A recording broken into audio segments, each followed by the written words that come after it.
The crystal champagne glass slipped from Dorian Harrington's fingers, shattering against the marble floor of his penthouse.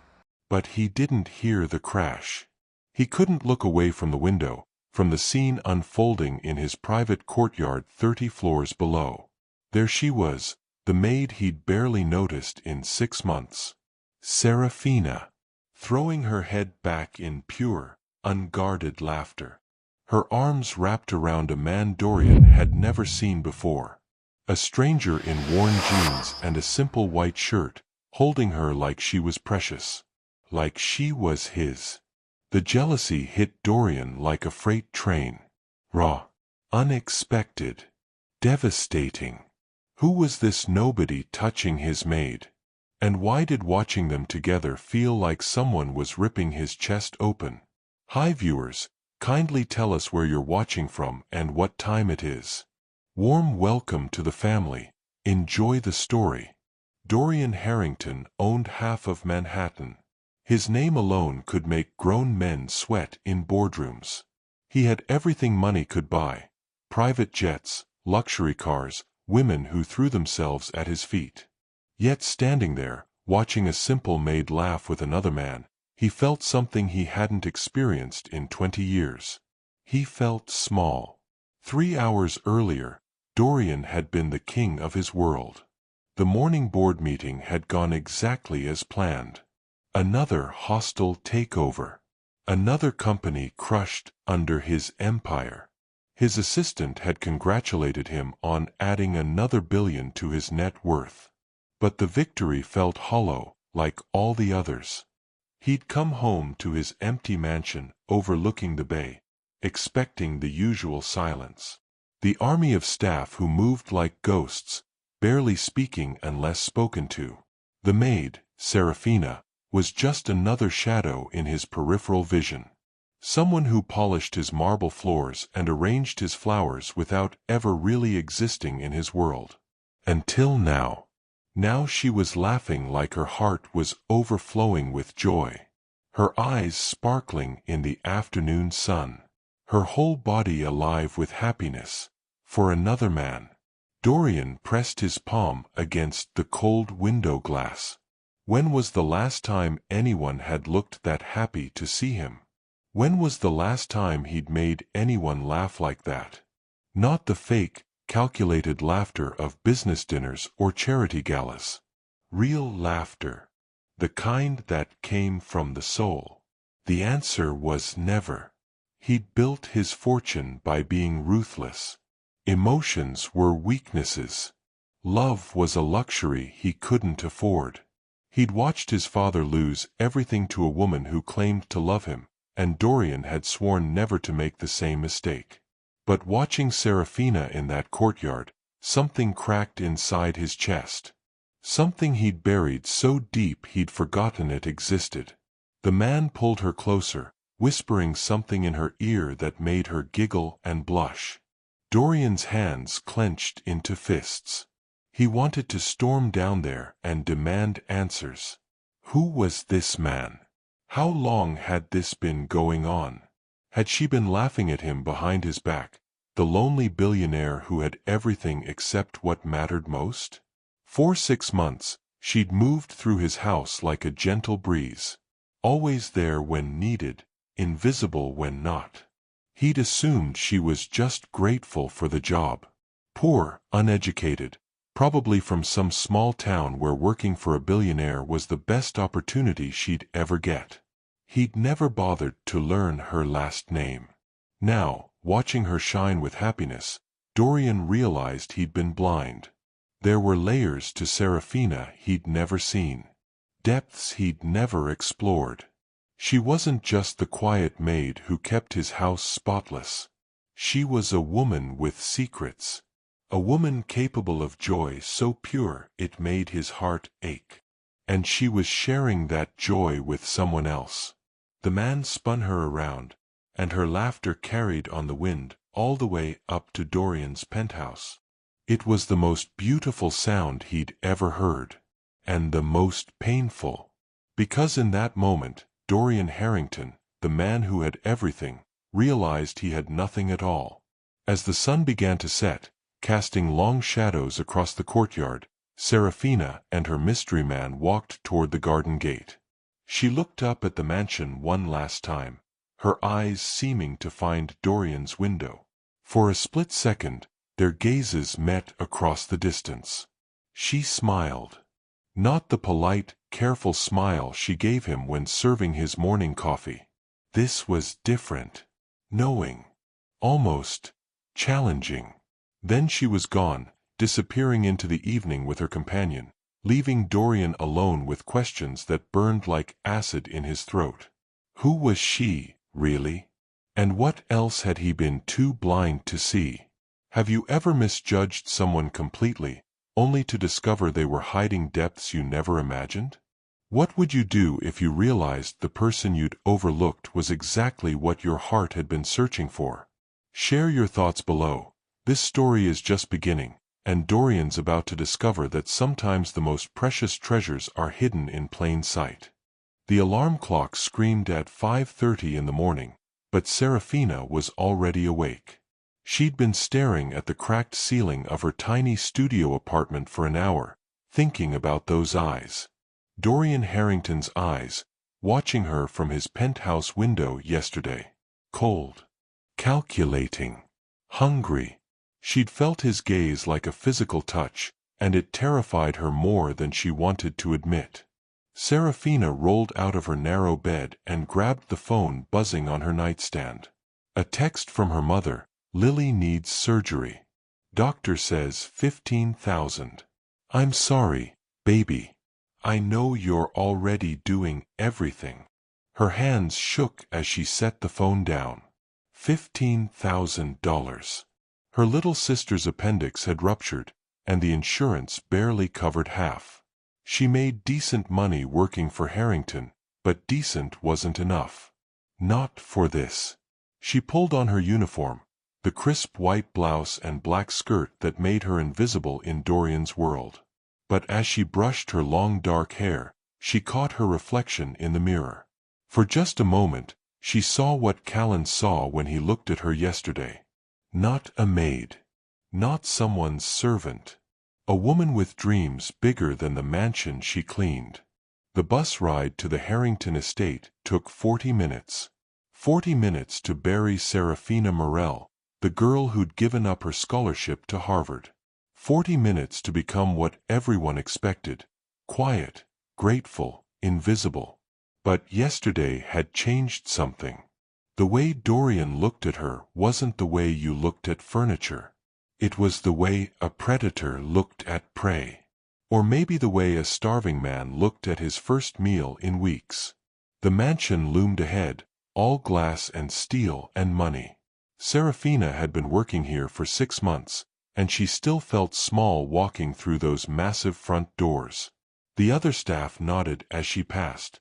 Maria from the kitchen, James the gardener, Mrs. Peterson the head housekeeper. They were good people. Simple people who did their jobs and went home to their families. None of them knew that Serafina spent her nights reading philosophy books she'd bought with tip money. None of them knew she'd taught herself French and Spanish using library CDs.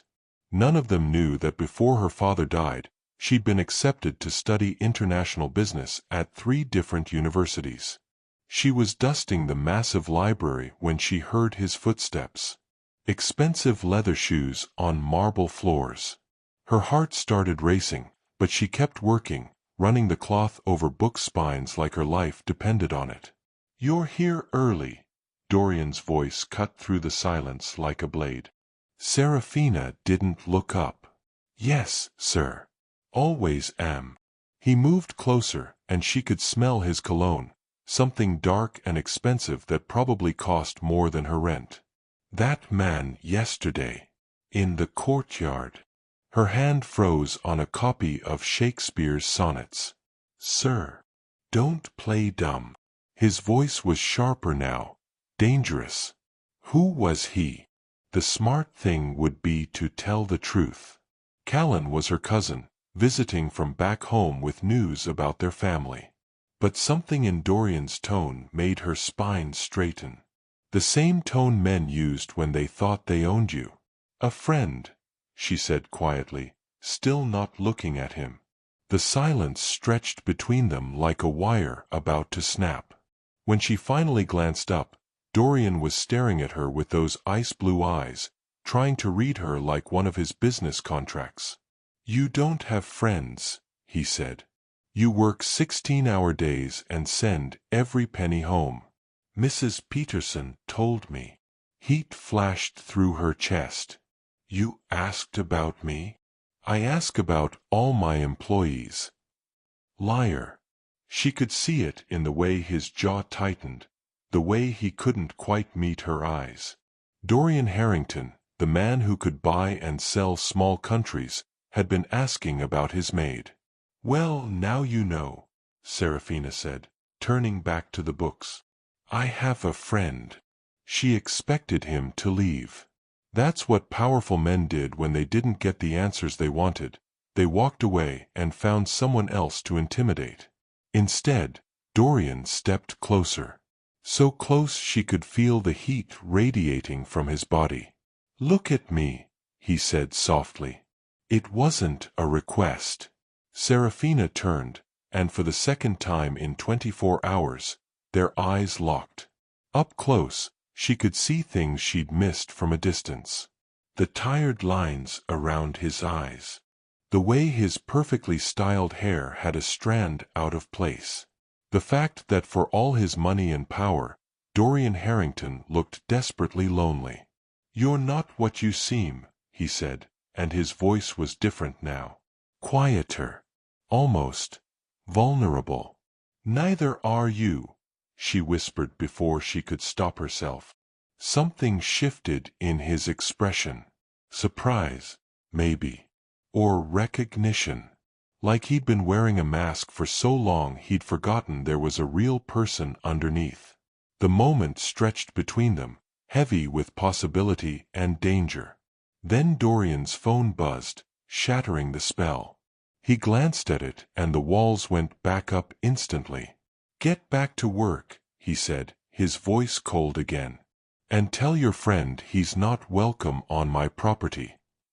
He walked away without another word, leaving Serafina alone with her racing heart and 1,000 questions. But the biggest question wasn't about him. It was about herself. Because for those few seconds, when he'd looked at her like she was the only person in the world, she'd felt something she had no business feeling. She'd felt seen. And that was more dangerous than all his money and power combined. As she watched him disappear into the depths of his mansion, Serafina realized that yesterday's laughter with Callan hadn't just been innocent fun. It had been a declaration of war. Now the question was, what was Dorian Harrington planning to do about it? The garden at midnight was a different world. Moonlight turned the roses silver and the fountain into liquid mercury. This was Serafina's favorite time, when the mansion slept and she could pretend it was hers. Just for a few minutes, she could walk these paths like a princess instead of hired help. She hummed softly as she deadheaded the flowers, a task that didn't need doing at midnight, but gave her an excuse to be here. The melody was something her father used to play on his old guitar. A song about dreams deferred but not forgotten. Beautiful. Serafina spun around, her heart hammering. Dorian stood in the shadow of the pergola, still wearing his dinner jacket from whatever business event he'd attended tonight. But his tie was loose, his hair messed up, and there was something almost boyish about him in the moonlight. "The song," he clarified, stepping into the light. "It's beautiful. I didn't know you were there." Her voice came out breathless. "I live here," he said, but there was no edge to it. "What's it called?" "Esperanza." She felt heat creep up her neck. "It means hope in Spanish." "You speak Spanish?" The question caught her off guard. In 6 months of working for him, Dorian had never asked her anything personal. Now, in the space of 2 days, he seemed fascinated by every detail of her life. A little, she said carefully. And French. I heard you talking to Marie in the kitchen yesterday. Serafina's pulse quickened. He'd been listening to her conversations? Watching her more closely than she'd realized? Just enough to get by. Dorian moved closer, and she caught that expensive cologne again. But underneath it was something else. Whiskey, maybe, and the faint scent of exhaustion. Self-taught? He asked. She nodded, not trusting her voice. Impressive. He was close enough now that she could see the gold flecks in his blue eyes. What else are you hiding, Serafina? The way he said her name made her shiver. Like he was tasting it, savoring each syllable. She'd heard him say it maybe twice in 6 months. Now it rolled off his tongue like he'd been practicing. I'm not hiding anything, she lied. Everyone's hiding something. His voice was soft, almost hypnotic. The question is whether it's worth discovering. They stood there in the moonlight, and Serafina felt like she was standing on the edge of a cliff. One step forward and everything would change. One step back and she'd be safe in her invisible world forever. Why are you out here? She asked, desperate to shift the focus off herself. Something flickered across his face. Pain, maybe, or regret. Couldn't sleep. Too many ghosts in that house. Ghosts. He was quiet for so long she thought he wouldn't answer. When he spoke, his voice was barely above a whisper. My father built this place for my mother. Every room was designed around her. Her favorite colors, her favorite flowers, her favorite music. After she died, he couldn't bear to change anything. And after he died... Dorian shrugged. I inherited a mausoleum. Serafina felt her heart crack a little. She'd always seen the mansion as a symbol of impossible wealth. She'd never thought about the loneliness echoing through all those empty rooms. Is that why you work so late? She asked gently. To avoid coming home? His laugh was bitter. Home. Funny word for a place where you're always alone. You're not alone, she said before she could stop herself. There's a whole staff here who see a paycheck. His eyes found hers again. When was the last time someone looked at me and saw a person instead of a dollar sign? The question hung between them like a challenge. Serafina knew she should make some polite comment and excuse herself. Return to her safe, invisible world where maids didn't have heart-to-heart conversations with billionaires in moonlit gardens.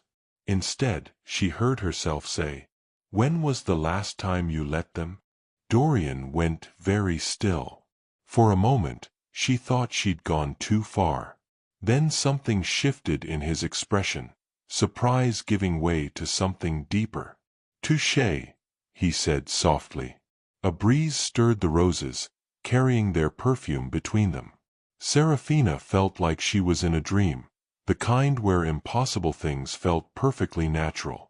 Where maids and billionaires could stand in gardens and share their secrets like equals. Tell me about your friend, Dorian said suddenly. The spell shattered. Reality crashed back, cold and sharp. What about him? Are you in love with him? The question was so direct, so unexpected, that Serafina actually laughed. No. But he's in love with you. Her smile faded. It's complicated. Uncomplicated. There was something in his voice, a hunger that made her take a step back. This wasn't casual curiosity anymore. This was something else entirely. Why do you care? She asked. Dorian was quiet for a long moment, studying her face in the moonlight. When he finally spoke, his voice was rough with something that sounded almost like pain. Because I've spent 6 months looking right through you. And now that I'm finally seeing you, I can't look away. The words hit her like a physical blow. Not because they were cruel, but because they were honest. Raw. The kind of truth that changed everything. Serafina felt her carefully constructed walls beginning to crumble. The invisible maid. The grateful employee. The simple girl with simple dreams. All of it was falling away under the weight of his gaze. "Mr. Harrington," she whispered.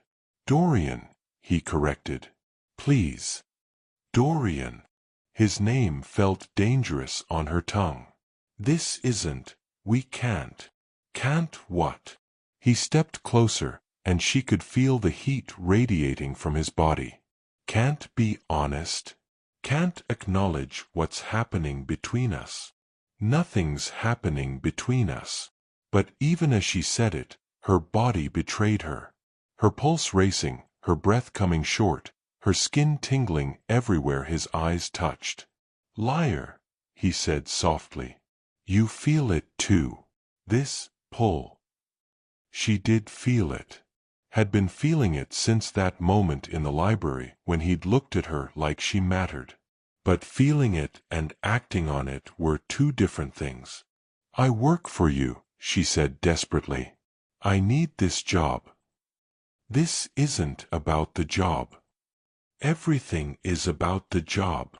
The words exploded out of her, months of careful control finally cracking. "You don't get it, do you? I can't afford to lose this position. My family depends on me. My little sister needs surgery, and my mother can't work, and I'm all they have. So whatever this is, this game you're playing, I can't participate." Dorian stared at her, and she saw something shift in his expression. The hunger was still there, but now it was mixed with something else. Understanding, maybe.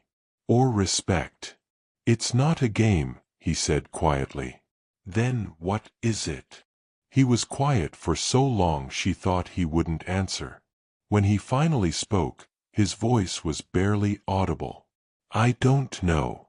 But I know it's not nothing." The admission hung between them, dangerous and beautiful. Serafina felt herself wavering, pulled toward him like a moth to flame. Then her phone buzzed with another text from her mother, and reality came crashing back. "I have to go," she said, backing toward the house.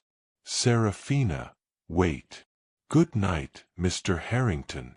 She fled before he could say anything else, her heart pounding as she disappeared into the safety of the mansion.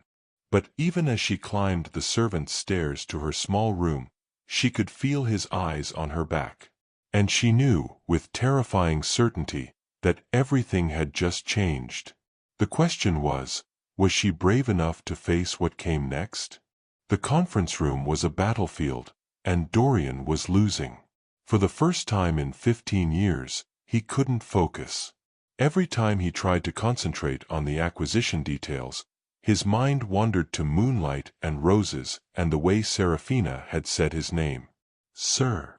His assistant's voice cut through his thoughts. "The Henderson Group is waiting for your response." 20 pairs of eyes stared at him from around the massive table. Lawyers, executives, men whose respect he'd earned through ruthless precision. Now they were looking at him like he'd lost his mind. Maybe he had. "Postpone the meeting," Dorian said abruptly, standing up. "We'll reconvene tomorrow."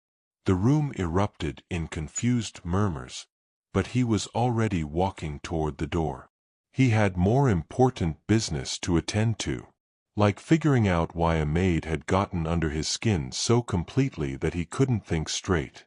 The ride back to the mansion took forever. Dorian drummed his fingers against the leather seat, his mind racing. 3 days had passed since their conversation in the garden, and he'd barely seen her.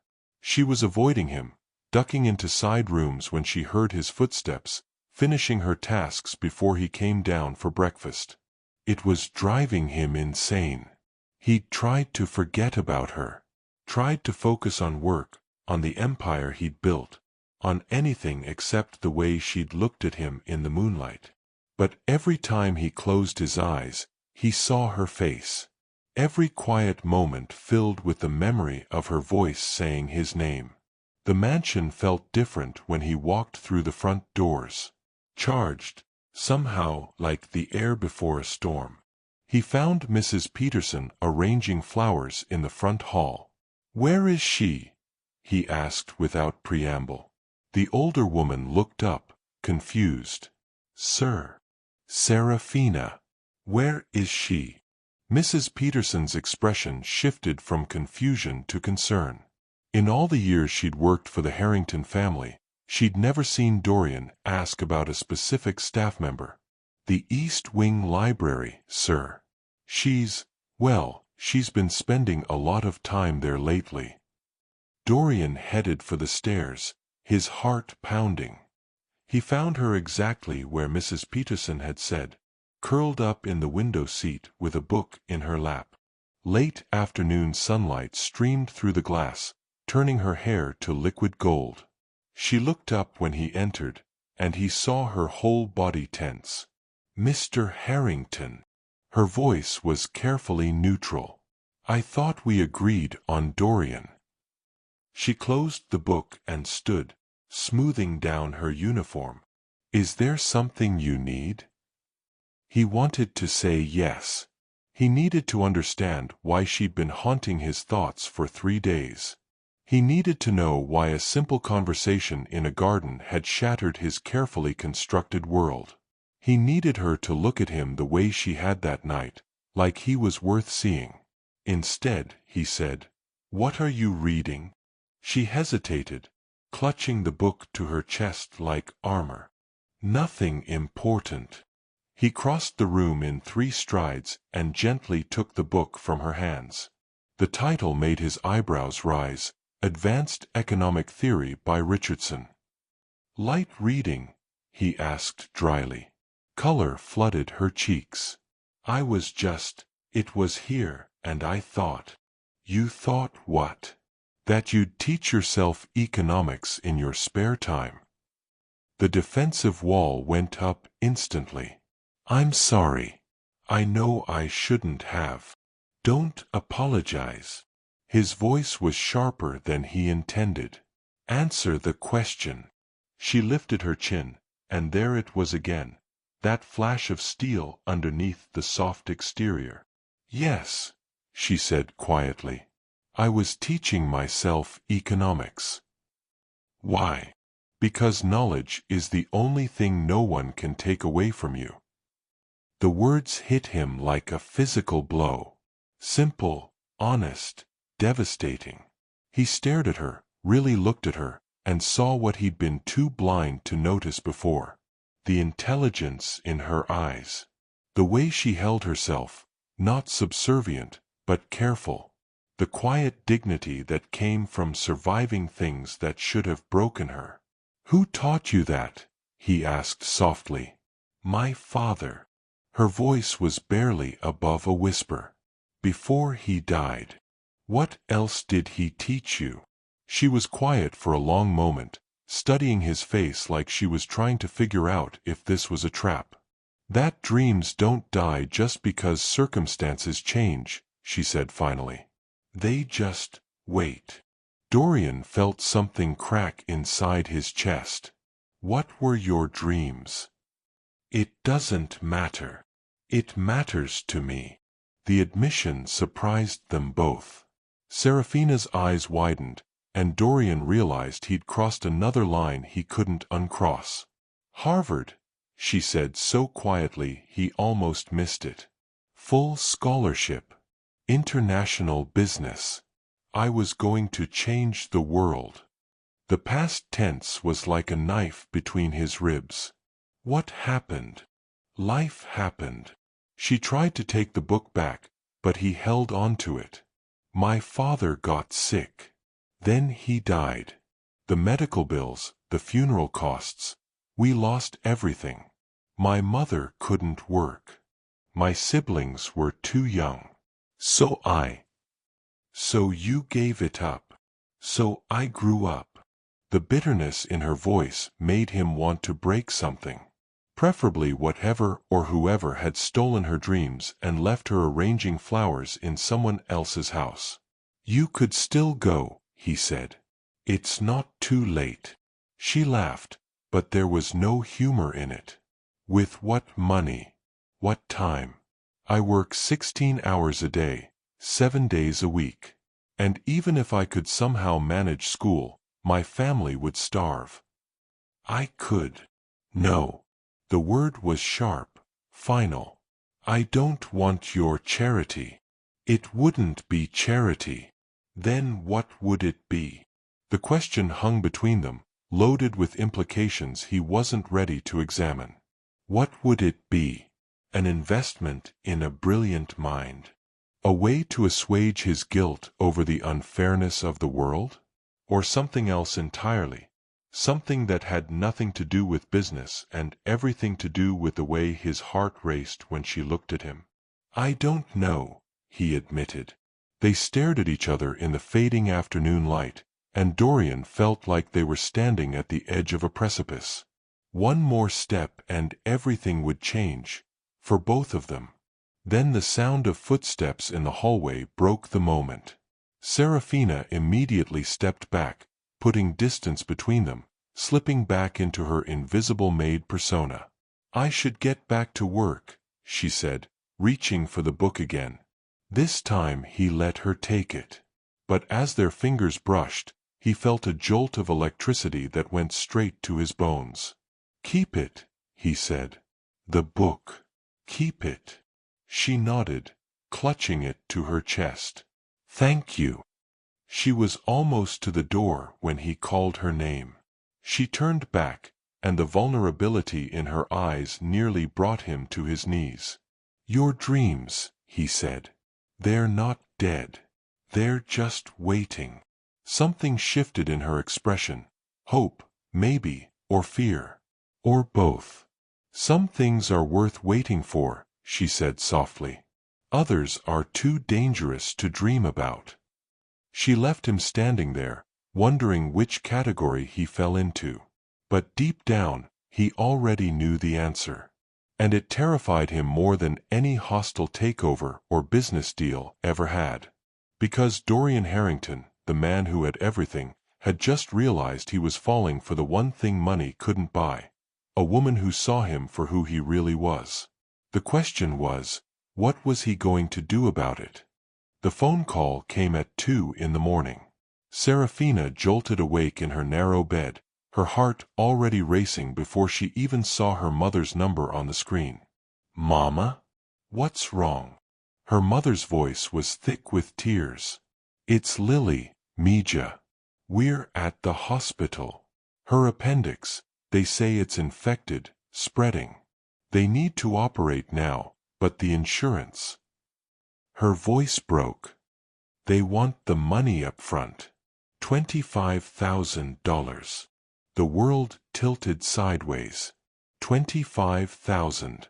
10,000 more than they'd originally quoted. Serafina's entire year's salary, and then some. "I'll figure it out," she said, surprised by how calm her voice sounded. "I'll find a way." "How?" "Baby, where are we going to get that kind of money?" Serafina closed her eyes, and an image flashed through her mind.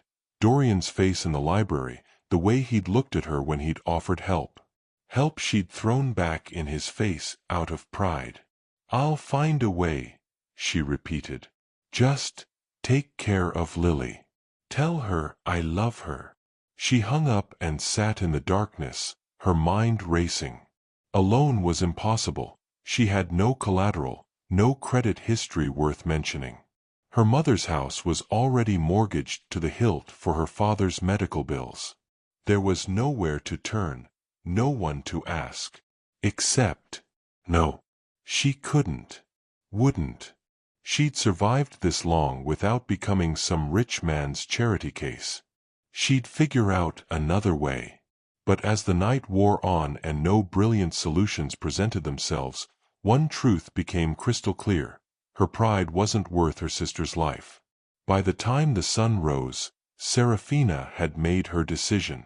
She found Dorian in his home office at 7 a.m., already dressed in another perfectly tailored suit, already deep in phone calls that would make or break companies before most people had their morning coffee. He looked up when she knocked, and something shifted in his expression when he saw her face. "I need to call you back," he said into the phone, hanging up without waiting for a response. "What's wrong?" She'd practiced this speech all morning, but standing in his office, surrounded by awards and photos with presidents and the tangible proof of his impossible success, the words stuck in her throat. "Serafina." His voice was gentler now. "Talk to me. I need to ask you something." She forced herself to meet his eyes. "And I hate myself for it." He stood up, coming around the desk to face her. "Whatever it is, just ask. I need money." The words tasted like ash. "A lot of money. More than I could ever pay back on a maid's salary." If she'd expected him to gloat or look smug about her coming to him after all, she was wrong. Instead, his expression grew concerned. "How much?" $25,000. She watched his face for a reaction. Shock, maybe, or calculation. Instead, she saw something that looked almost like relief. "Done." The casual way he said it made her legs weak. $25,000, a sum that represented years of her life, that would save her sister and destroy her pride, was nothing to him. Less than nothing. "You don't even know what it's for," she said. "I don't need to know. If you need it, you need it." The simple acceptance broke something inside her. "My sister," she whispered. "She needs surgery. Tonight. And we don't have insurance, and the hospital wants the money up front, and her voice cracked. "I don't have anywhere else to go." Dorian was quiet for a moment, studying her face. "You'd rather die than ask me for help, wouldn't you?" "Yes. But you're asking anyway. Because she's more important than my pride." Something flickered across his expression. Admiration, maybe, or something deeper. "That's what love looks like." He walked to his desk and pulled out his checkbook. Serafina watched, mesmerized, as he wrote out a sum that would change everything. When he handed her the check, their fingers brushed, and she felt that same jolt of electricity from the library. "Thank you," she said, her voice barely audible. "I don't know how I'll ever." "Don't." His voice was firm. "Don't thank me, and don't talk about paying it back. I have to pay it back." "Why?" The question caught her off guard. "Because I'm not a charity case." "No," he said softly. "You're not. You're a woman who would sacrifice everything for the people she loves. That's not charity, that's honor." Tears she'd been holding back all night finally spilled over. She tried to wipe them away, but they kept coming, months of stress and fear and exhaustion pouring out of her. "I'm sorry," she gasped. "I'm so sorry, I don't usually." "Come here." The command was gentle but absolute. Before she could think about all the reasons why it was a bad idea, she found herself walking toward him. He opened his arms, and she stepped into them without hesitation. Being held by Dorian Harrington was nothing like she'd expected. His embrace wasn't possessive or calculated.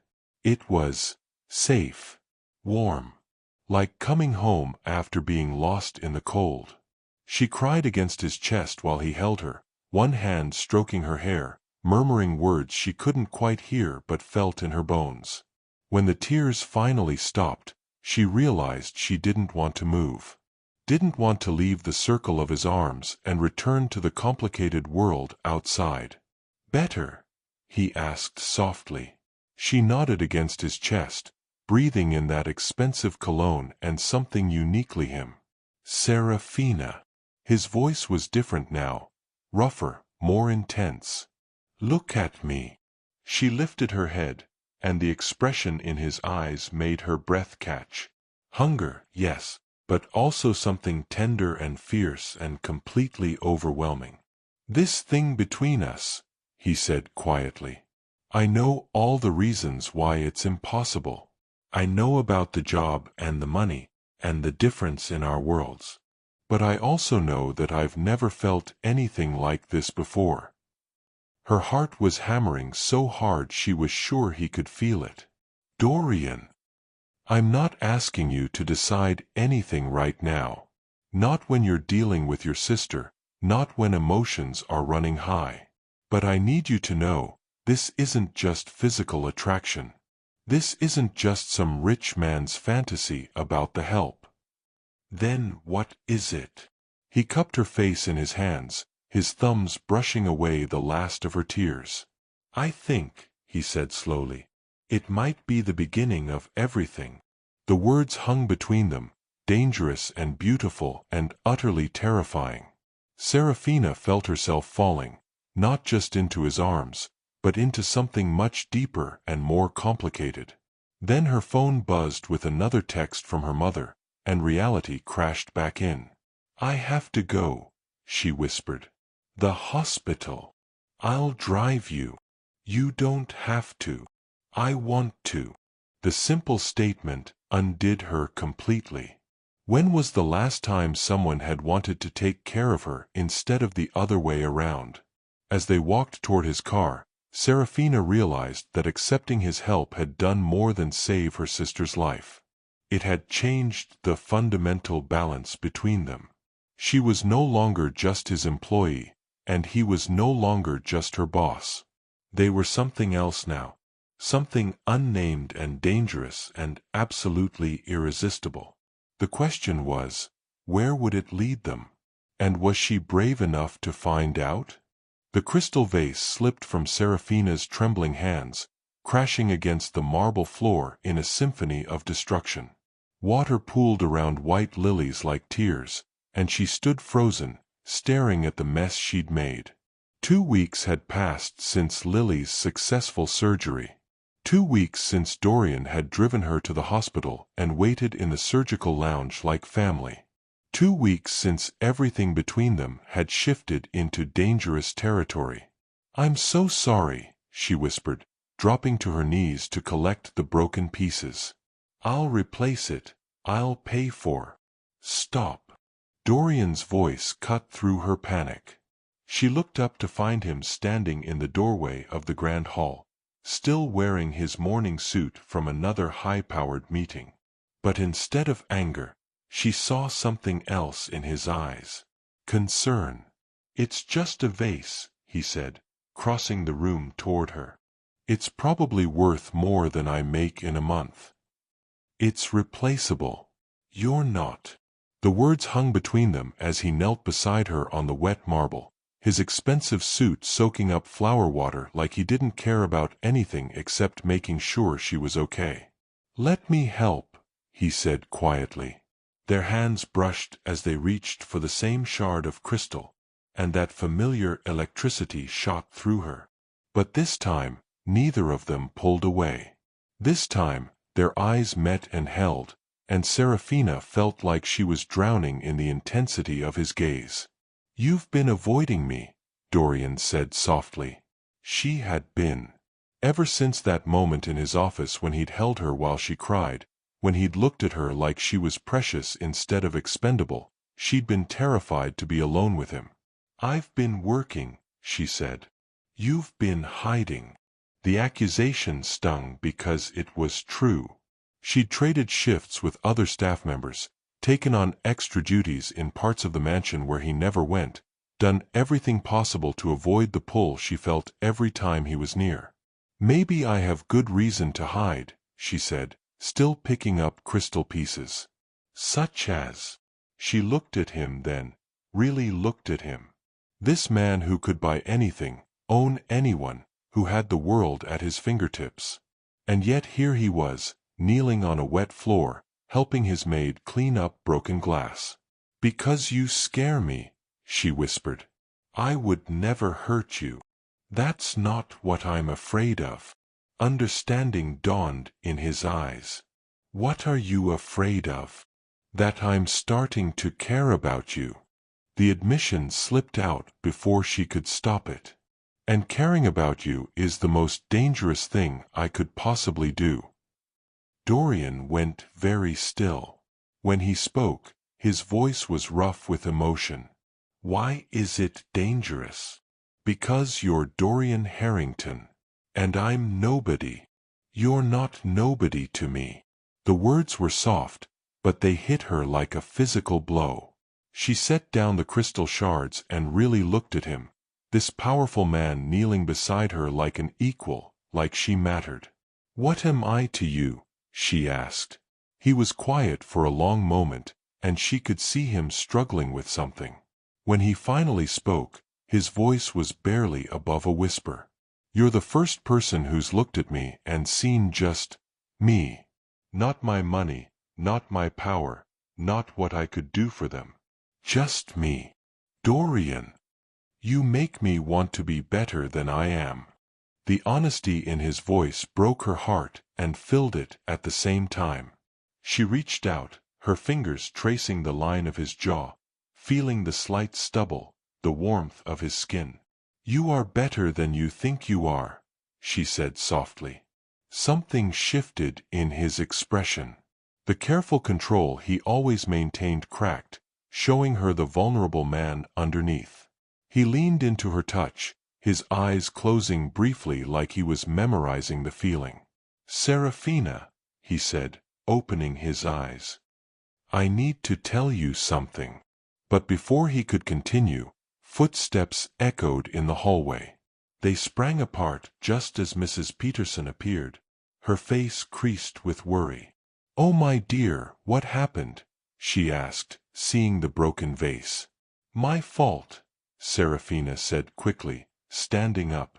I'll clean it up. Nonsense, Mrs. Peterson said. I'll have James take care of it. You have a visitor. Serafina's heart lurched. A visitor? That young man from before. He's waiting in the kitchen. Callan. Her cousin was back, probably with more news from home. But as she glanced at Dorian, she saw something dangerous flash across his face. The old jealousy, sharper now because of what had just passed between them. I should go, she said softly. Dorian stood, brushing off his suit. The vulnerable man from moments before was gone, replaced by the cold billionaire she'd first known. Yes, he said, his voice clipped. You should. The dismissal stung, but she understood it. They'd gotten too close, revealed too much. Now they were both retreating to safer ground. As she walked toward the kitchen, Serafina felt the weight of his gaze on her back. She knew he was watching, knew he was wondering about Callan, knew the fragile trust they'd been building was fracturing with every step. She found Callan sitting at the kitchen table, looking out of place among the expensive appliances and marble countertops. He stood when she entered, pulling her into a warm hug that she desperately needed. How's Lily? He asked immediately. Better. Much better. The surgery went perfectly. And the money. Were you able to? I handled it, she said quickly, not wanting to explain about Dorian's help. Callan studied her face, his expression growing concerned. Sarah, what's wrong? You look tired, she finished for him. It's been a long couple of weeks. But her cousin knew her too well to be fooled by half-truths. His eyes narrowed as he took in her rumpled uniform, her red-rimmed eyes, the way she kept glancing toward the door. It's him, isn't it? Callan said quietly. Your boss. What about him? You're falling for him. The accusation hit too close to home. Don't be ridiculous. Sarah. Callan's voice was gentle but firm. I've known you my whole life. I can see it in your eyes. She wanted to deny it, to laugh off his concern and change the subject.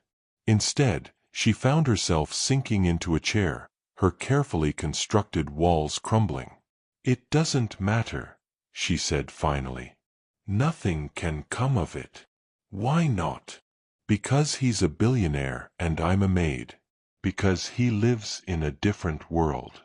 Because caring about him will only lead to heartbreak."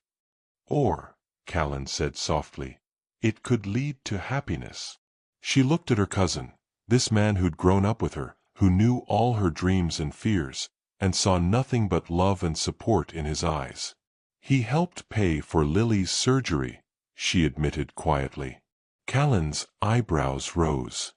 "He did. $25,000. Just like that. Like it was nothing. That doesn't sound like the actions of a man who sees you as just an employee." Before she could respond, a shadow fell across the kitchen doorway. They both looked up to see Dorian standing there, his face carefully blank but his eyes burning with something that looked suspiciously like jealousy. "I don't mean to interrupt," he said, his voice coldly polite. "But Mrs. Peterson needs to speak with you about tomorrow's dinner party preparations." It was clearly a dismissal, a way to separate her from Callan. And from the tension radiating off Dorian, Serafina realized he still thought there was something romantic between her and her cousin. "Time to set the record straight." "Of course," she said, standing. "But first, I'd like you to meet someone." She gestured between the two men. "Dorian, this is Callan Morell. My cousin." The word hung in the air like a thunderbolt. She watched as understanding dawned in Dorian's eyes, followed quickly by something that looked like relief and embarrassment mixed together. "Your cousin," he repeated slowly. "My cousin," she confirmed. "The friend you've been so curious about." Callan, bless him, seemed to understand immediately. He stood and extended his hand to Dorian with a knowing smile. "Nice to finally meet you," he said. "Sarah's told me so much about her work here." Dorian shook his hand, but his eyes never left Serafina's face. She could see him processing this new information, realizing how wrong he'd been, how his jealousy had been based on a complete misunderstanding. "I should let you two visit," Dorian said finally. "Serafina, we can discuss the dinner party later." He turned to leave, but Serafina found herself calling after him. "Dorian!" He stopped, looking back at her with an expression she couldn't quite read. "We need to talk," she said softly. "Really talk. About everything." Something flickered in his eyes. Hope, maybe, or fear. "Yes," he said quietly. "We do." As he disappeared into the depths of the mansion, Callan whistled low under his breath. "Well," he said, grinning at his cousin. "That was interesting." Serafina sank back into her chair, her heart racing. The truth was out now, at least part of it. But somehow, that only made everything more complicated. Because now there were no more misunderstandings to hide behind. No more excuses to avoid the growing attraction between them. Now there was just the truth. She was falling in love with her billionaire boss, and he might just be falling for her too. The question was, what were they going to do about it? The dinner party was a disaster from the moment the first guest arrived. Serafina could feel it in the tension crackling through the mansion's air. Could see it in the way Dorian's jaw tightened every time someone made a casual comment about the help. She moved through the opulent dining room like a shadow, refilling water glasses and clearing plates while Dorian's business associates discussed mergers and acquisitions like they were trading baseball cards. These people lived in a world where companies were bought and sold over dessert, where human lives were reduced to numbers on spreadsheets. "The Henderson deal should close next week," one man was saying, gesturing with his wine glass. "Thousands of jobs eliminated, but the profit margins will be extraordinary." Excellent, another replied. Nothing like a good downsizing to boost quarterly numbers. They laughed like unemployment was a punchline. Serafina bit her tongue and continued serving, but she could feel Dorian watching her from the head of the table. His eyes followed her movements, and she saw something she'd never seen before in his expression. Shame. And what about you, Harrington? The first man turned to Dorian. Any plans to trim the fat from your empire? Dorian's fingers tightened on his wine glass. My employees are assets, not liabilities. How charmingly sentimental, a woman in diamonds laughed. But surely you don't let emotion cloud your business judgment? Emotion, Dorian said quietly, his eyes finding Serafina's across the room, can be the most valuable business asset of all. The comment earned him puzzled looks from his guests, but Serafina felt her heart skip. He was defending her, defending all his employees, in front of the very people whose respect he'd spent years earning. Sir, she murmured, approaching his chair. Would you like more wine? Their fingers brushed as she refilled his glass, and she felt that familiar jolt of electricity. But this time, he didn't pull away. This time, his fingers lingered against hers for just a moment longer than necessary. Thank you, Serafina, he said, using her name deliberately, formally, in front of his guests. She saw several eyebrows raise around the table. In their world, staff were invisible, nameless. But Dorian had just acknowledged her as a person, not a service. Pretty little thing, one of the men said after she'd moved away. New acquisition? The temperature in the room dropped 10 degrees. Serafina felt her cheeks burn with humiliation, but before she could react, Dorian's voice cut through the air like a blade. Ms. Morel is an employee, he said, his tone dangerously quiet. She deserves the same respect you'd show anyone in my home. Of course. The man backtracked quickly. No offense meant. But Serafina had heard enough. She'd spent years being invisible, accepting casual disrespect because she needed the job. But hearing these people talk about human beings like commodities, seeing the world Dorian moved in with such casual cruelty, made her sick. She slipped out of the dining room and headed for the kitchen, needing air, needing space, needing to remember who she was outside of their judgments. She was arranging leftover appetizers when she heard footsteps behind her. She turned to find Dorian in the doorway, having abandoned his own dinner party. You left, he said. You have guests. I have assholes, he corrected, moving closer. There's a difference. Despite everything, she almost smiled. They're your business associates. They're a necessary evil. He was close enough now that she could see the frustration in his eyes. Serafina, I'm sorry. The way they talked about you, about people in general. Is that your world? She finished quietly. Those are your people. No. His voice was fierce.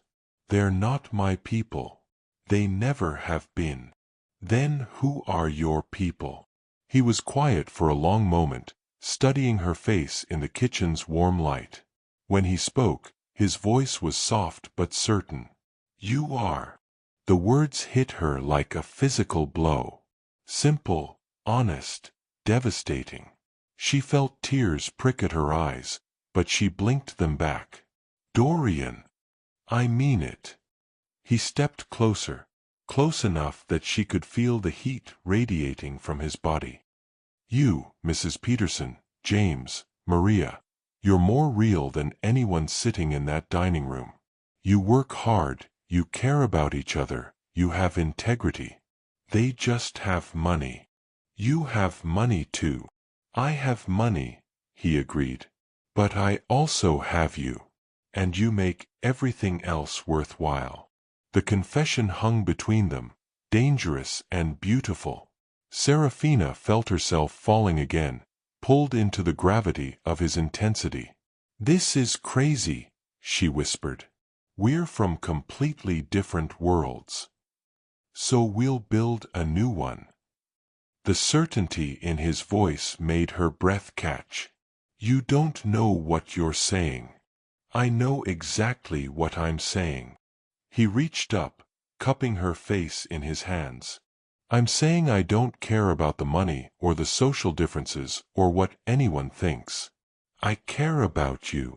Your guests are waiting. Let them wait. Dorian, I love you." The words exploded between them like fireworks, lighting up every dark corner of her heart. She stared at him, seeing the vulnerability in his eyes, the fear and hope warring on his face. "You don't love me," she said weakly. "You love the idea of me. The novelty. I love the way you hum when you think no one's listening. I love how you touch books like they're treasures. I love your strength, your intelligence, your incredible heart." His thumbs brushed across her cheekbones.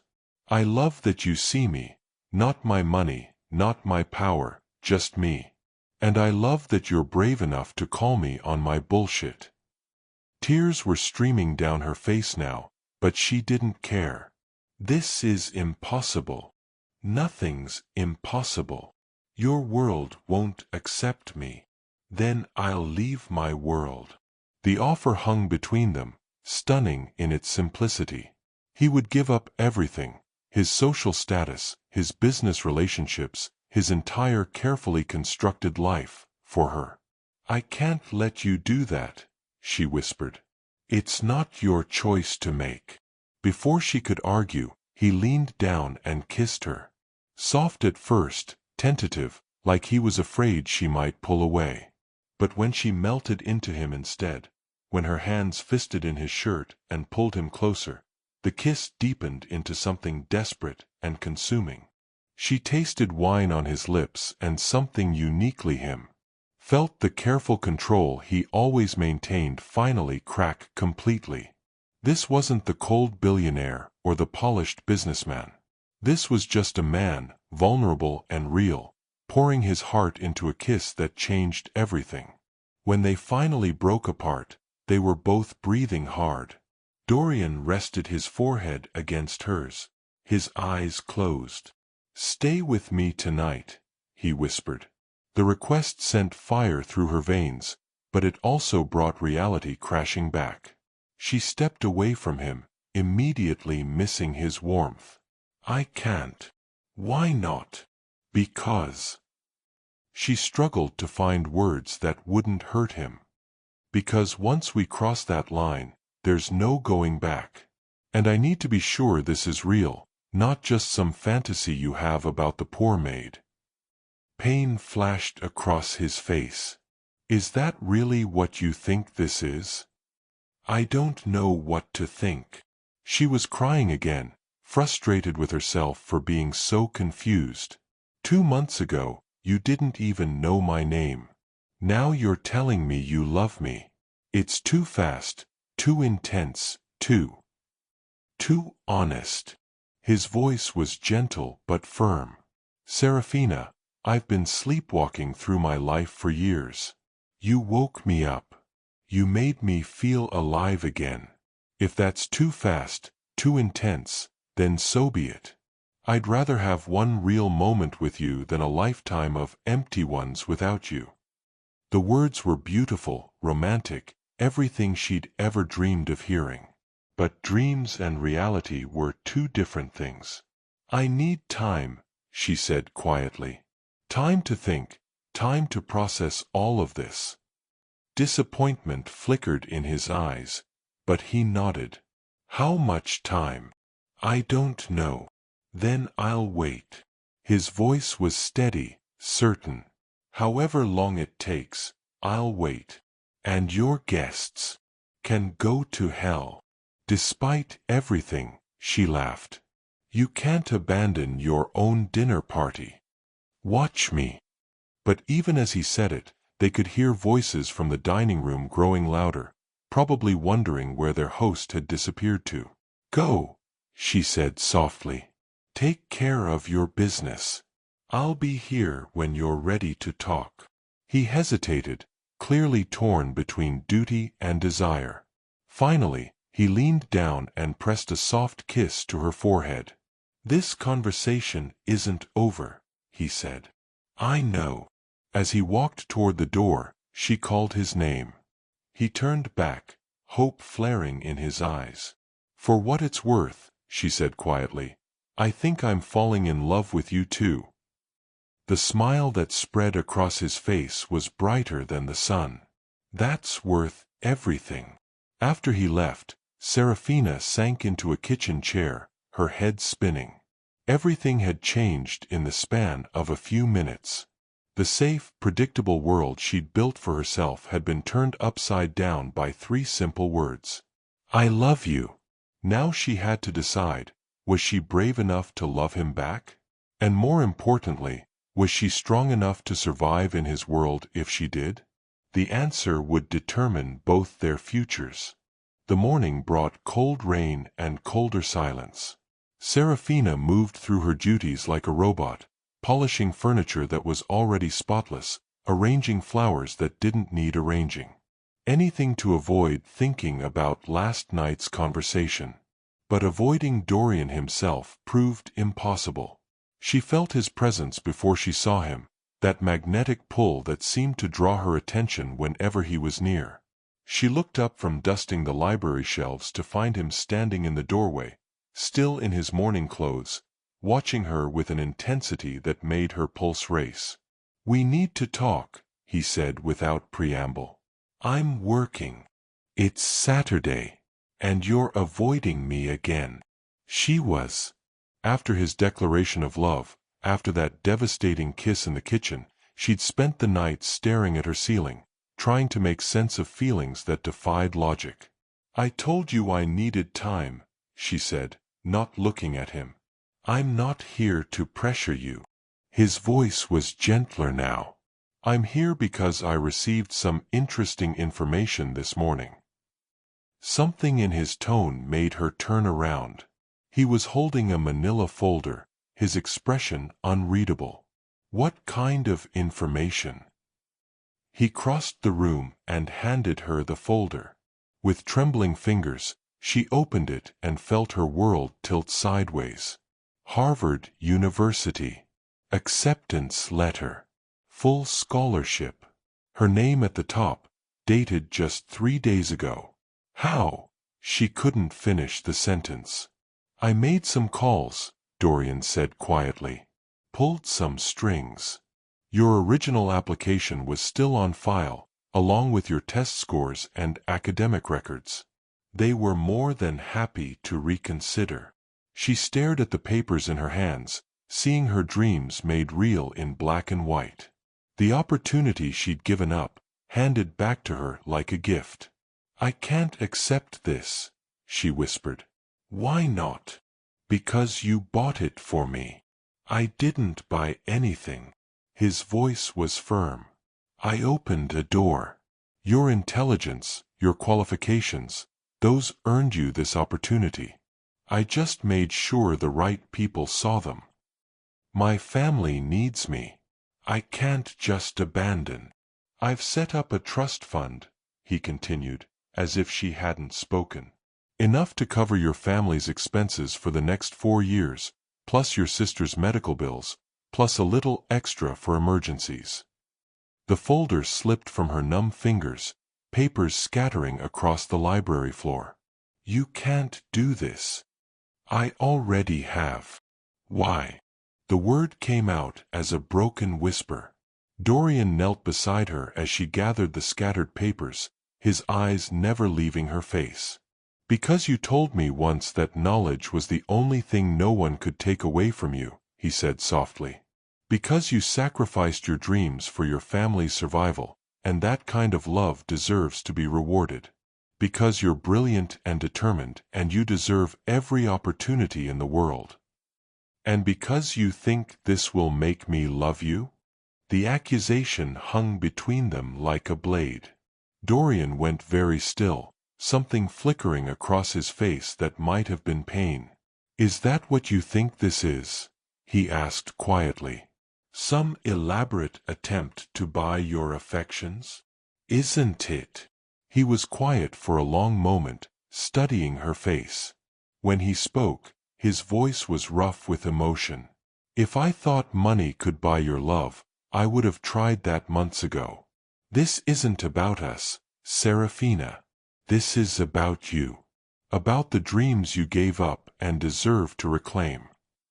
Everything is about us now. Don't you see that?" She stood up, clutching the acceptance letter. "You can't just reorganize my entire life because you've decided you love me." "I'm not reorganizing your life. I'm giving you choices. Choices that come with strings attached." "What strings?"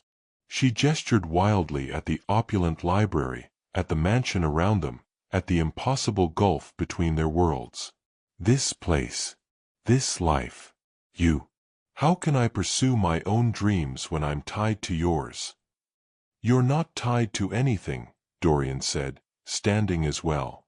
"The trust fund has no conditions. The Harvard opportunity has no strings. Whether you choose to be with me or not, these gifts are yours. And if I take them and walk away, if I go to Harvard and never look back—" Pain flashed across his face, but his voice remained steady. "Then I'll miss you every day for the rest of my life, but I'll be proud of you." The honesty in his voice nearly brought her to her knees. This wasn't manipulation or control. This was love in its purest form, wanting someone's happiness even if it meant losing them. "I don't understand you," she whispered. "What's not to understand? You're a billionaire. You could have anyone, anything. Why me?" He moved closer, close enough that she could see the gold flecks in his blue eyes.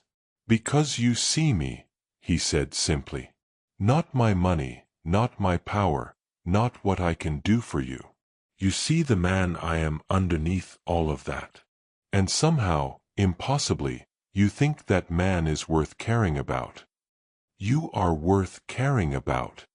Then why are you so afraid to let yourself do it?" The question hit too close to home. She turned away, unable to face the vulnerability in his eyes. "Because caring about you changes everything," she said quietly. "And I've spent so long being invisible, being safe, being nothing more than what people expected me to be. If I love you, really love you, I'll have to become someone else entirely." "No." His voice was firm. "You'll have to become who you really are." She closed her eyes, feeling the weight of the decision pressing down on her. Harvard. Her dreams. Her family's security. And Dorian, complex, lonely, generous Dorian, offering her the world with no guarantees except his love. "I'm scared," she admitted. "Of what?" "Of not being enough. Of your world rejecting me.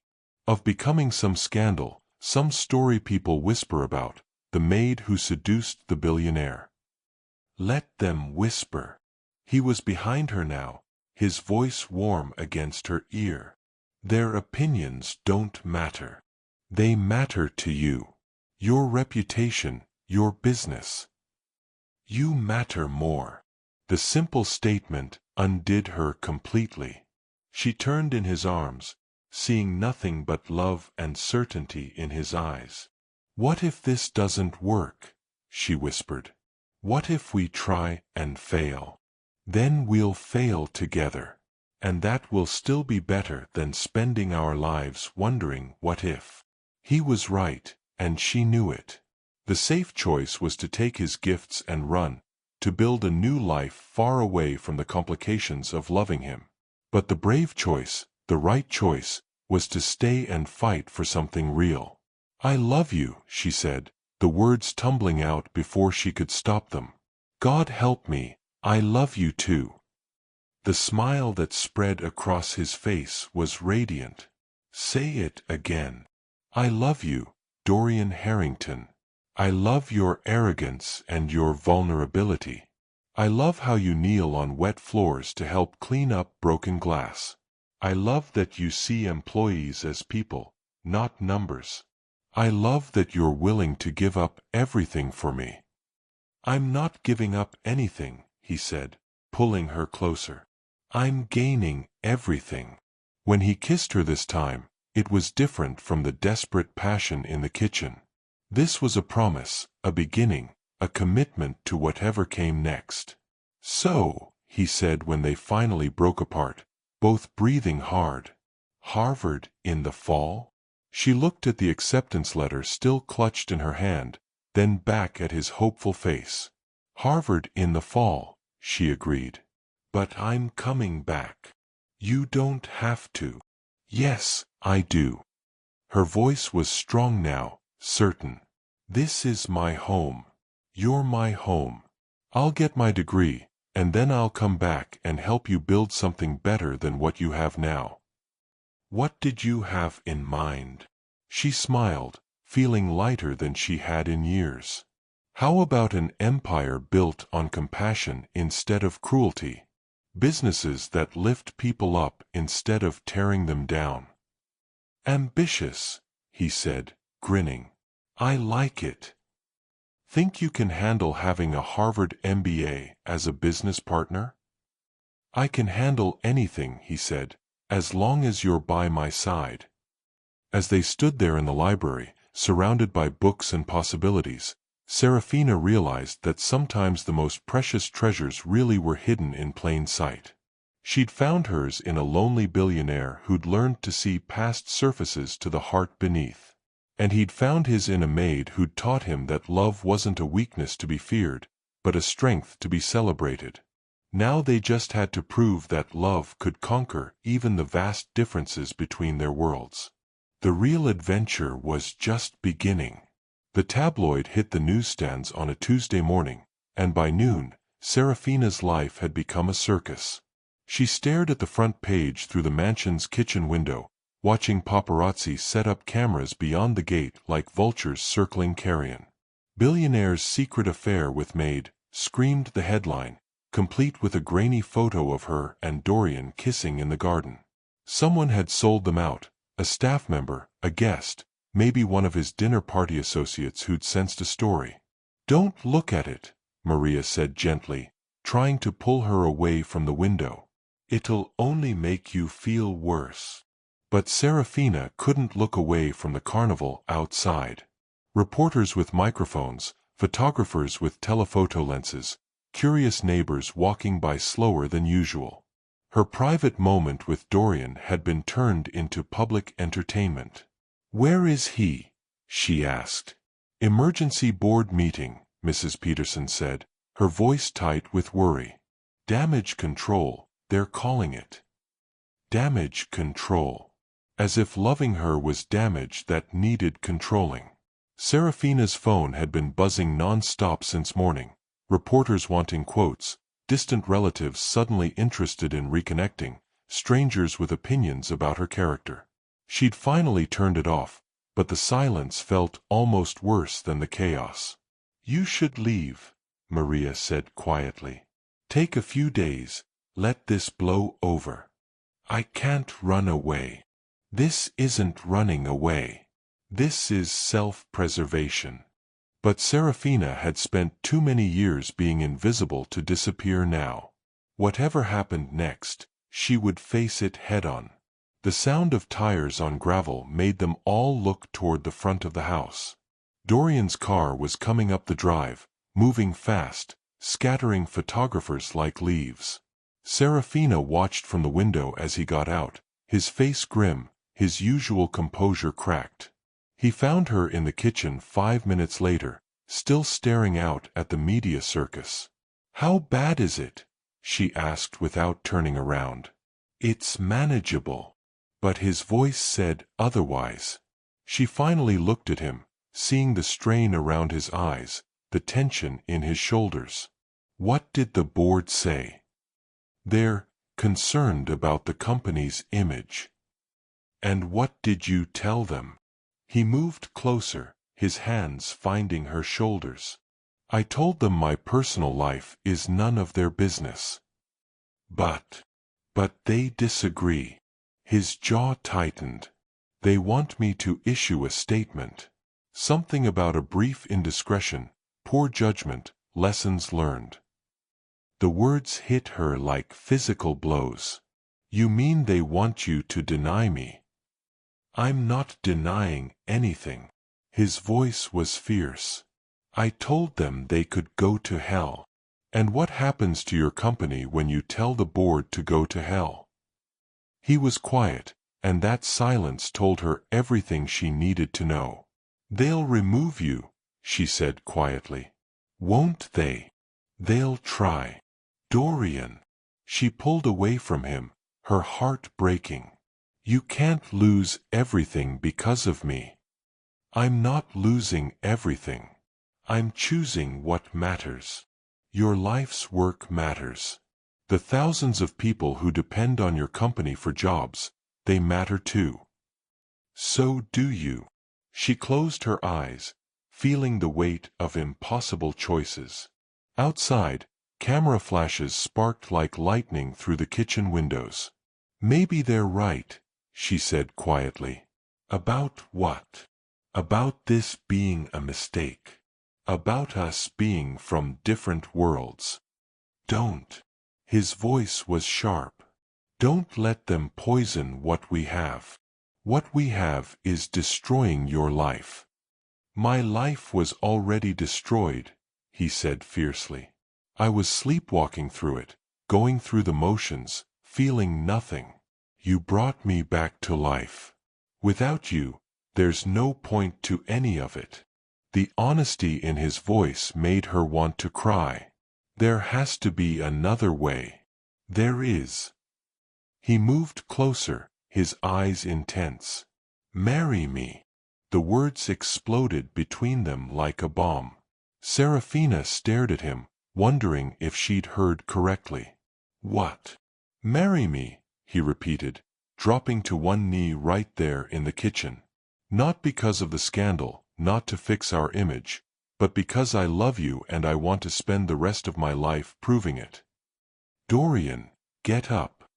She tried to pull him to his feet, but he stayed down. I don't have a ring, he said. I don't have a romantic speech prepared. All I have is the truth. I love you, Serafina Morel, and I want you to be my wife. Tears streamed down her face. This is crazy. It's the sanest thing I've ever done. What about Harvard? What about my education? We'll figure it out. Together. Married couples have navigated career changes before. What about your board? Your company? Let me worry about that. She stared down at him, this powerful man kneeling in his own kitchen, offering her everything. Part of her wanted to say yes, to lose herself in the fairy tale he was painting. But the practical part of her, the part that #chapter 1. The crystal champagne glass slipped from Dorian Harrington's fingers, shattering against the marble floor of his penthouse. But he didn't hear the crash. He couldn't look away from the window, from the scene unfolding in his private courtyard 30 floors below. There she was, the maid he'd barely noticed in 6 months. Serafina, throwing her head back in pure, unguarded laughter. Her arms wrapped around a man Dorian had never seen before. A stranger in worn jeans and a simple white shirt, holding her like she was precious. Like she was his. The jealousy hit Dorian like a freight train. Raw. Unexpected. Devastating. Who was this nobody touching his maid? And why did watching them together feel like someone was ripping his chest open? Hi viewers, kindly tell us where you're watching from and what time it is. Warm welcome to the family. Enjoy the story. Dorian Harrington owned half of Manhattan. His name alone could make grown men sweat in boardrooms. He had everything money could buy: private jets, luxury cars, women who threw themselves at his feet. Yet standing there, watching a simple maid laugh with another man, he felt something he hadn't experienced in 20 years. He felt small. 3 hours earlier, Dorian had been the king of his world. The morning board meeting had gone exactly as planned. Another hostile takeover. Another company crushed under his empire. His assistant had congratulated him on adding another billion to his net worth. But the victory felt hollow, like all the others. He'd come home to his empty mansion overlooking the bay, expecting the usual silence. The army of staff who moved like ghosts, barely speaking unless spoken to. The maid, Serafina, was just another shadow in his peripheral vision. Someone who polished his marble floors and arranged his flowers without ever really existing in his world. Until now. Now she was laughing like her heart was overflowing with joy. Her eyes sparkling in the afternoon sun. Her whole body alive with happiness. For another man. Dorian pressed his palm against the cold window glass. When was the last time anyone had looked that happy to see him? When was the last time he'd made anyone laugh like that? Not the fake, calculated laughter of business dinners or charity galas. Real laughter. The kind that came from the soul. The answer was never. He'd built his fortune by being ruthless. Emotions were weaknesses. Love was a luxury he couldn't afford. He'd watched his father lose everything to a woman who claimed to love him, and Dorian had sworn never to make the same mistake. But watching Serafina in that courtyard, something cracked inside his chest.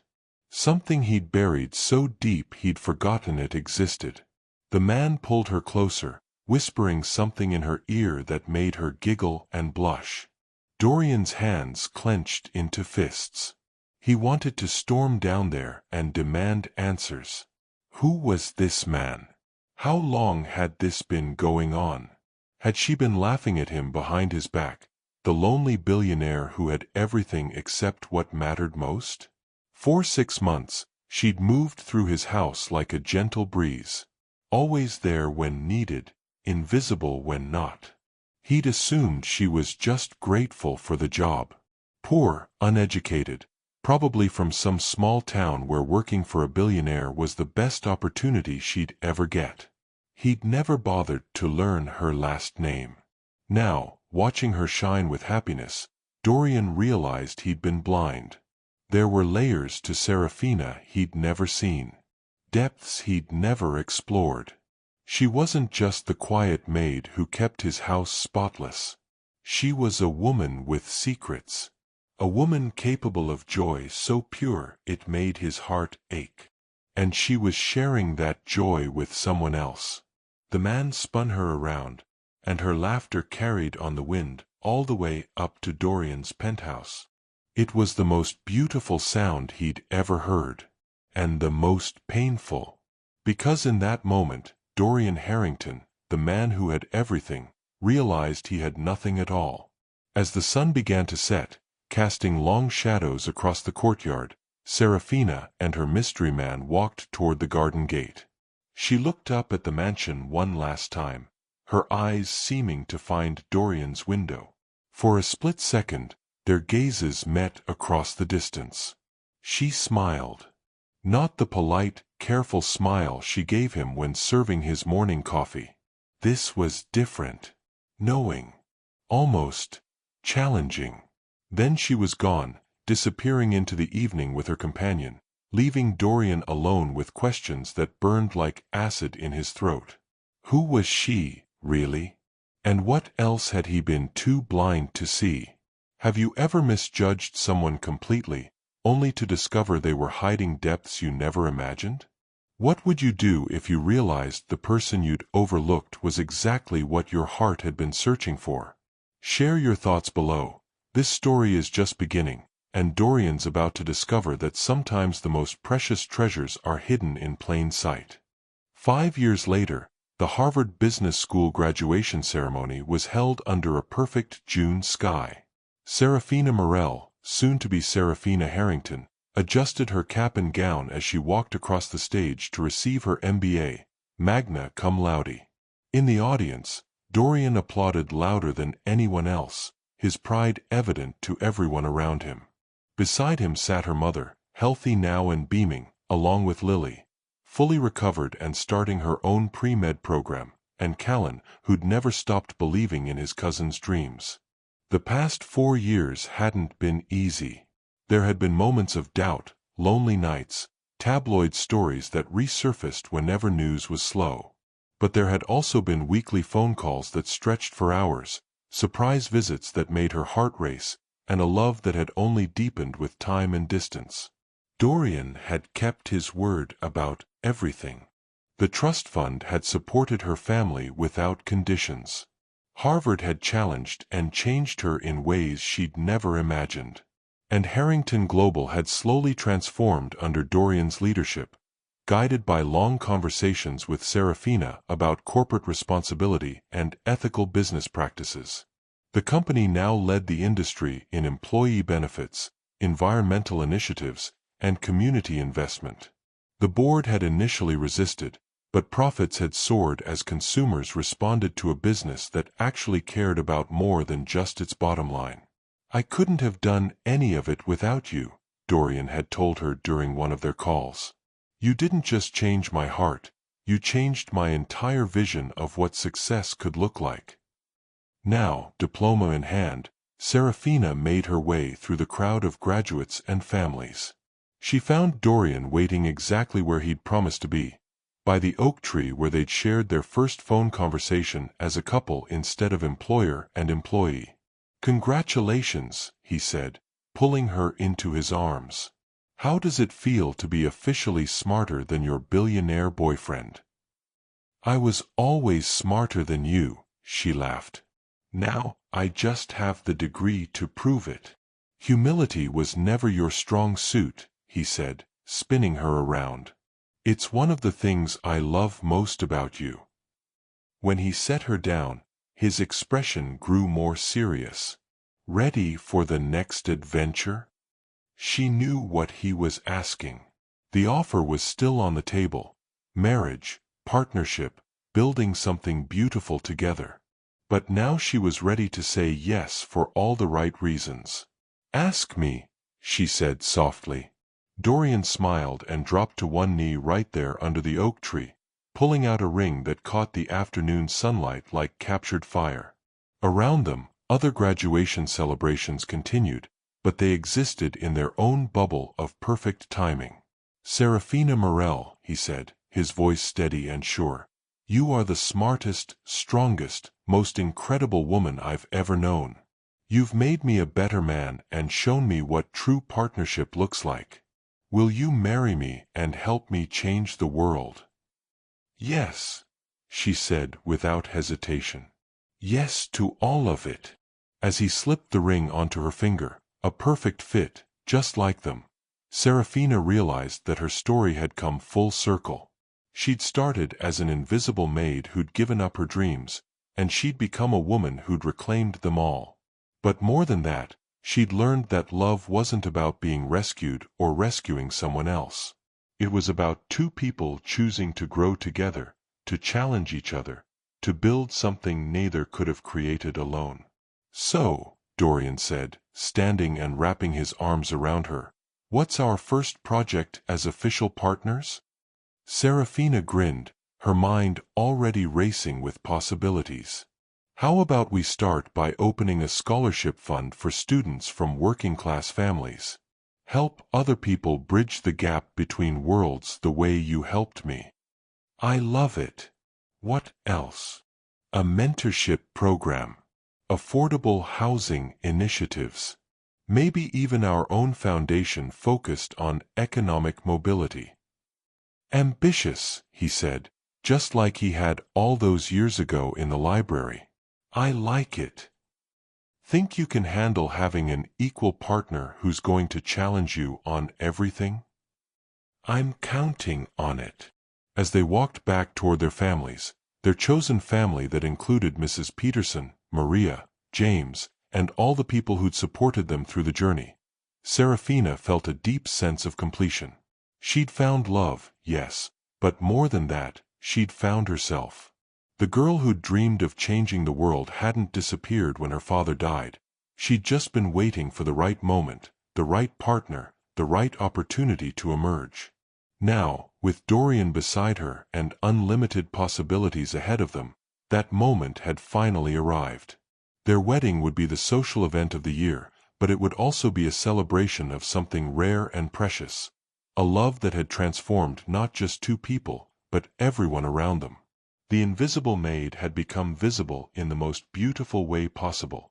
Not because she'd been discovered, but because she'd discovered herself. And the lonely billionaire had learned that true wealth wasn't measured in dollars, but in the depth of connection you shared with another human soul. Together, they would build an empire founded on love, respect, and the radical belief that everyone deserved to be seen, valued, and given a chance to pursue their dreams. It was, by any measure, a perfect ending to their story. But really, it was just the beginning. Have you ever had to choose between love and ambition? Between playing it safe and taking a leap of faith? Serafina and Dorian's journey shows us that sometimes the most beautiful love stories come from the courage to see beyond surface appearances and fight for what really matters. Their story reminds us that true love isn't about being rescued, it's about choosing to grow together and lift each other up. If this story touched your heart, please subscribe to our channel and turn on notifications so you never miss another inspiring love story.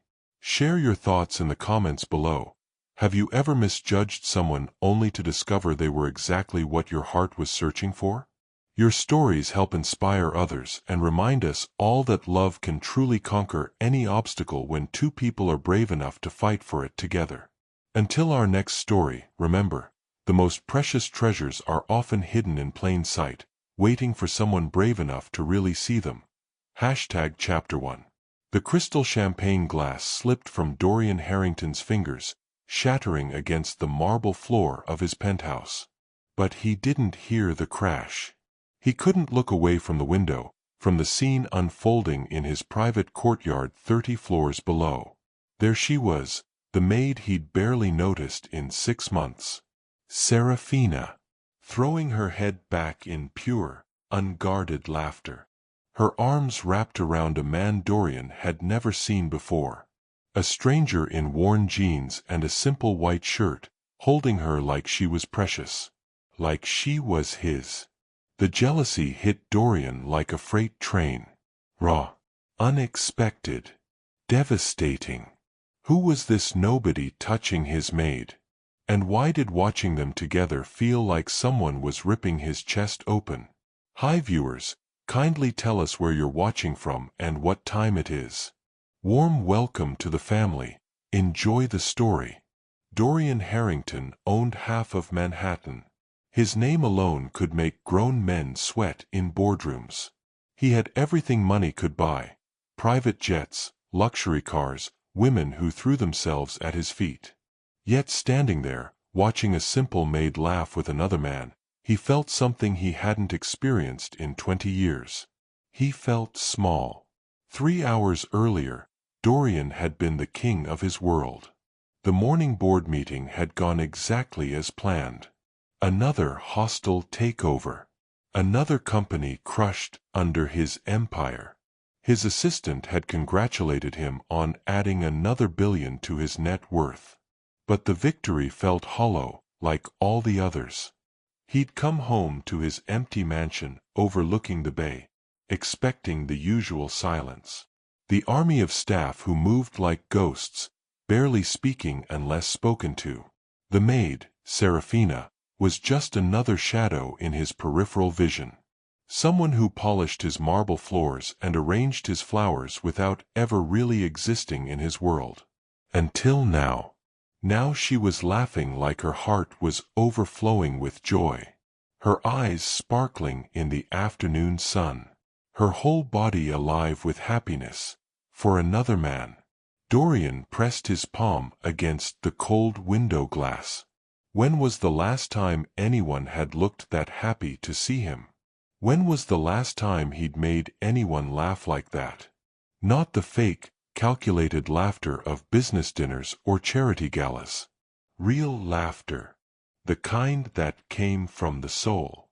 The answer was never. He'd built his fortune by being ruthless. Emotions were weaknesses. Love was a luxury he couldn't afford. He'd watched his father lose everything to a woman who claimed to love him, and Dorian had sworn never to make the same mistake. But watching Serafina in that courtyard, something cracked inside his chest. Something he'd buried so deep he'd forgotten it existed. The man pulled her closer, whispering something in her ear that made her giggle and blush. Dorian's hands clenched into fists. He wanted to storm down there and demand answers. Who was this man? How long had this been going on? Had she been laughing at him behind his back, the lonely billionaire who had everything except what mattered most? For 6 months, she'd moved through his house like a gentle breeze. Always there when needed, invisible when not. He'd assumed she was just grateful for the job. Poor, uneducated, probably from some small town where working for a billionaire was the best opportunity she'd ever get. He'd never bothered to learn her last name. Now, watching her shine with happiness, Dorian realized he'd been blind. There were layers to Serafina he'd never seen. Depths he'd never explored. She wasn't just the quiet maid who kept his house spotless. She was a woman with secrets. A woman capable of joy so pure it made his heart ache. And she was sharing that joy with someone else. The man spun her around, and her laughter carried on the wind all the way up to Dorian's penthouse. It was the most beautiful sound he'd ever heard, and the most painful. Because in that moment, Dorian Harrington, the man who had everything, realized he had nothing at all. As the sun began to set, casting long shadows across the courtyard, Serafina and her mystery man walked toward the garden gate. She looked up at the mansion one last time, her eyes seeming to find Dorian's window. For a split second, their gazes met across the distance. She smiled. Not the polite, careful smile she gave him when serving his morning coffee. This was different. Knowing. Almost challenging. Then she was gone, disappearing into the evening with her companion, leaving Dorian alone with questions that burned like acid in his throat. Who was she, really? And what else had he been too blind to see? Have you ever misjudged someone completely, only to discover they were hiding depths you never imagined? What would you do if you realized the person you'd overlooked was exactly what your heart had been searching for? Share your thoughts below. This story is just beginning, and Dorian's about to discover that sometimes the most precious treasures are hidden in plain sight.